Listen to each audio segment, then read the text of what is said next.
Hey guys, welcome to day 8 of my Whole90 journey. I appreciate you sticking with me this long. I hope I haven't borne you to tears. It's been really fun for me, and it's been really therapeutic for me actually to be able to do this and have something to share with you all.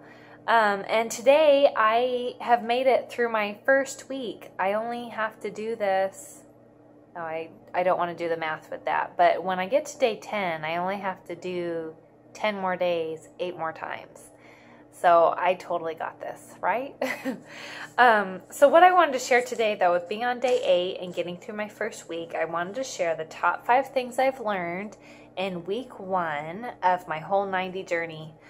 So the first thing is that no matter how addicted you are to sugar or grains or dairy or anything else, or any kind of other diet where you need to cut something out that you feel like there's just no possible way, I want you to know that it's my personal belief and something that I've learned this week, that especially in terms of sugar, because that's what it was for me, no matter how addicted you are or how often you've had it or how you feel like you can't live without it, just give it a shot. And I promise you the headaches, withdrawals, and any other symptoms of withdrawal, they're going to go away.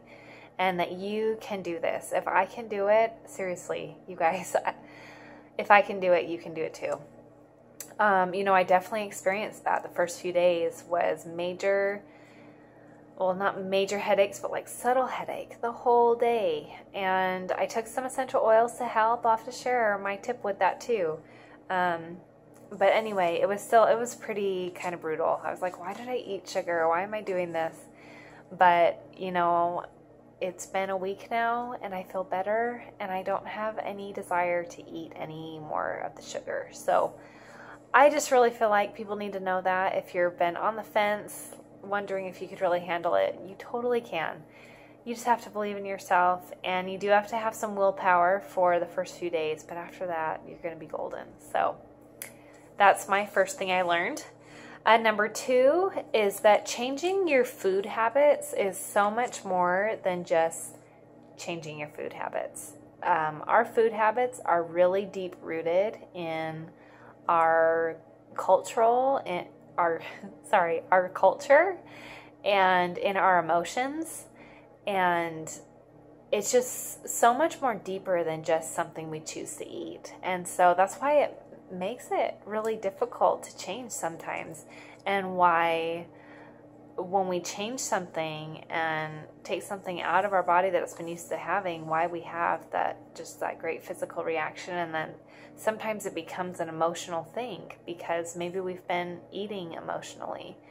And so I've just really learned that and felt that this week, as well as this is like part B of my number 2, that opening yourself up to deciding to change yourself physically opens you up to wanting to change other things about you physically too. You just want to improve everything. I can't tell you how many things I've started to get into that have been really helpful for me in supporting my Whole90 food change journey, like doing yoga camp with Yoga with Adrienne. Check her out on YouTube. She's awesome. Also, what are the other things? Oh, inspirational reading. I'm doing so much more of that. And my husband and I recently decided to cut out TV for 30 days, and we watch TV every single day. So that's going to be really fun. We're on day 3 of that. Anyway, so yeah, just changing your food habits changes so much more about you than just the food you're eating. It really empowers you and makes you want to change other things too. So that's number 2. Number 3 is that I have learned a lot about filming myself with a camera, and I'm sure you've noticed that day 1 the sound was abysmal, and you've probably noticed too there are a lot of different parts of my house that you can film in. And what are some other things? Oh, just how to how to edit a video. I'm sure all the pros out there are probably thinking, wow, those videos are lame, but I've learned a lot, and it's gotten a lot better with time, and I'm learning more and more, and so that's been fun. So that's something I've learned this week. Also, telling people what you're doing.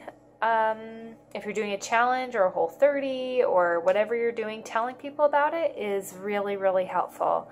I'm naturally one of those people that likes to keep things to myself, doesn't want to bring attention to things, and thinking that maybe people don't want to hear it or whatever. But this week was totally different. I decided just to tell everyone, since I'm doing this for 90 days, it's going to come out sooner or later, and why not tell people sooner and tell people why I'm doing it. And as I've shared all of that, people have been really supportive. My friends, my family, and then just strangers I happen to talk to. Everyone's been so supportive, and that's been really helpful too, because it's kind of given me some accountability too, as far as people asking, like, so how's that going? I can tell, like, knowing that they'll probably ask, I can be like, yeah, it's going great, instead of, oh no, I actually gave up on it. I'm not going to give up on that, especially now that I've told people, and now that it's on YouTube too. I'm not giving up on it. So I'm here to say, for another, what's the math on that, 82 days? Well, that sounds a long time. Yeah, so tell people. When you're doing something, tell people, and you'd be surprised maybe with how much support and enthusiasm you'll get from friends and people. So, and then the fifth thing I learned is that you can eat out. You can. I remember the first few times I did Whole30, I remember reading on different chat rooms, or not chat rooms, the Whole30 forum where you can ask questions. People saying that you can't do it, it's just impossible. But there are some seriously good restaurants out there. You have to do some research, and you have to ask questions and get some clarifications on food. And I'll do another video on this, how to specifically approach restaurants with dietary restrictions. But it is possible. I had to do it twice this week, and I did it successfully. Unless they were flat out lying to me, which I don't think they were, because they were very kind and helpful. I did my research, and it was a success. And I am still Whole90, Whole30 compliant. So it's possible. You can do it. Not that you want to do it all the time, but it's possible. So those are the top 5 things I've learned this week. I hope I was able to stay organized and thorough, or not thorough, but just that I was able to explain myself okay. Let me know if you have any questions about anything I've learned. Thanks for being here with me, and I'll talk to you again soon.